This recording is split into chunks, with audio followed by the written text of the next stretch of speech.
is magnificent. Got a fantasy question? Email fantasybaseball@cbsi.com. Get ready to win your league. Where fantasy becomes reality. Now here's Frank, Scott, Chris, and Adam.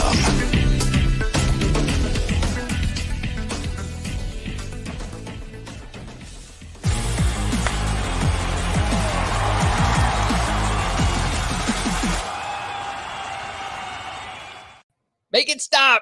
Make the injuries go away. Welcome into Fantasy Baseball today, an emergency edition on Thursday, March 25th. Frank Sanford joined by Scott White to talk about the unfortunate Eloy Jimenez news. Apparently, he is going to miss the next 5 to 6 months with a torn pec. Oh, man. Not this way, Scott. Not this way. This is a rough one. How far are you dropping Eloy in your rankings? I mean, is he even worth drafting? Maybe we see him in August. I have no idea. I wouldn't think so. I wouldn't think he's worth drafting in like traditional 12-team fantasy leagues unless you just have a ton of IL spots. Maybe in something deeper like a 15-teamer. Again, I feel like you'd have to have a lot of IL spots because, I mean, by August, there's a good chance you're not even paying attention anymore. Or really September, if we're talking 5 months, right? September, he could make it back. And obviously September, depending where the White Sox are in the standings, they might just opt to pack it in for next year to say he's out for the season by that point. Any setback Jimenez suffers along the way, I think would do him in for the season as well. So yeah, it's not really a lot of reason to draft Jimenez at all at this point, unless you're talking like a dynasty startup or something like that. Yeah, of course. I mean, look, if you have the guy in keeper or dynasty, don't make any rash decisions.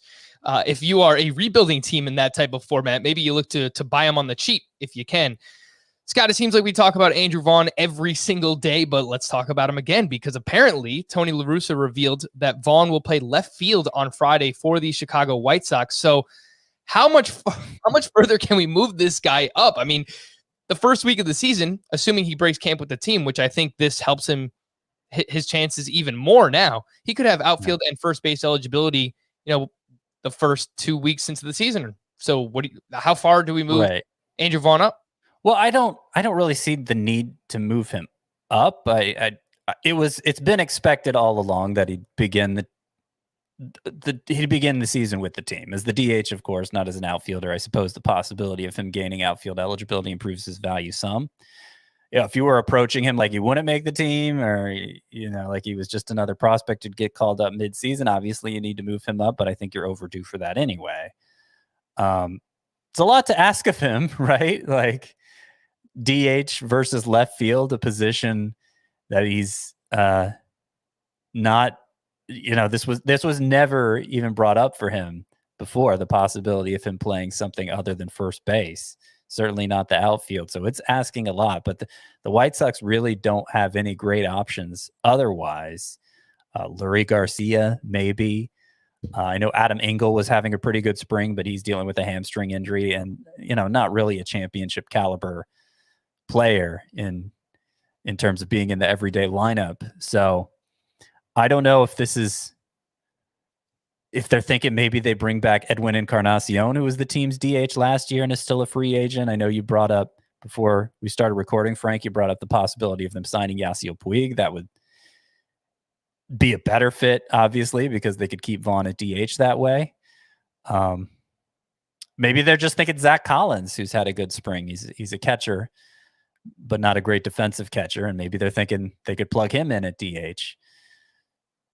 But yeah, it's not a slam dunk. This Vaughn to left field thing is gonna work out. Yep. Zach Collins so far in the spring, 10 for 32, has looked pretty good.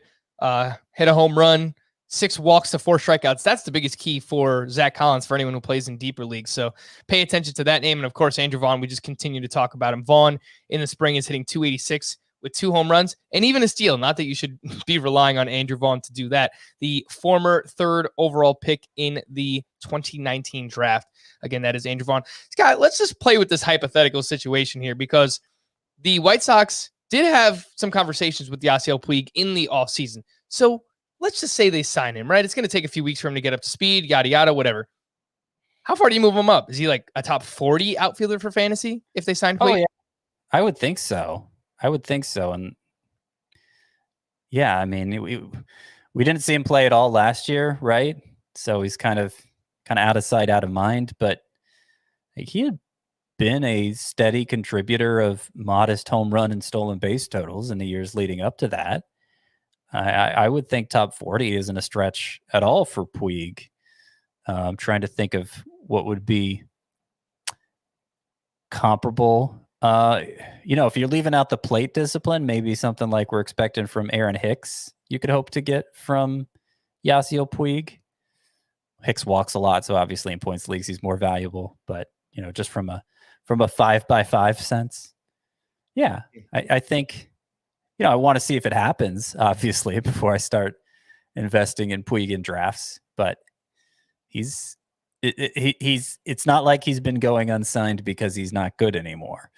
Mm-hmm. Yeah, again, Yasiel Puig, top 25 outfielder in both head-to-head points and roto back in 2019 when he hit 267 with 24 home runs, 84 RBI, and 19 steals. So definitely is someone who has that power speed combination, but we haven't seen him play since 2019. So who knows what he has left in the tank. And of course, it's just pure speculation. They haven't done anything yet. So again, Eloy Jimenez is out for the next 5 to 6 months with a torn pec. We'll see what happens with Andrew Vaughn. I guess just a few names. If you play in a 12-team league, see if they're available. If you need an outfielder, Brandon Nimmo is one that comes to mind, especially for a points league. Jock Peterson has had a nice spring and can provide some power. Mitch Haniger in some shallower leagues if he's available. Aaron Hicks, you brought up the name, Scott. I don't think that he's available in many leagues, but those are just some names that... Yeah. It's going to be hard to replace the batting average and power together because you can get power, you can get batting average. You can even get power and speed from somebody like Michael Taylor, who's barely owned or barely rostered, I should say. But that combination of elite power and also, a 280 plus batting average. Yeah, it's going to be tough to swing that on the waiver wire. Yep, it's rough times out here. Make it stop. Make the injuries go away. We're going to wrap there. For Scott, I am Frank. Thank you all for listening and watching Fantasy Baseball today. We'll be back again later on tonight on YouTube, and you'll hear the podcast in your feed tomorrow morning with Adam Azer. Bye-bye.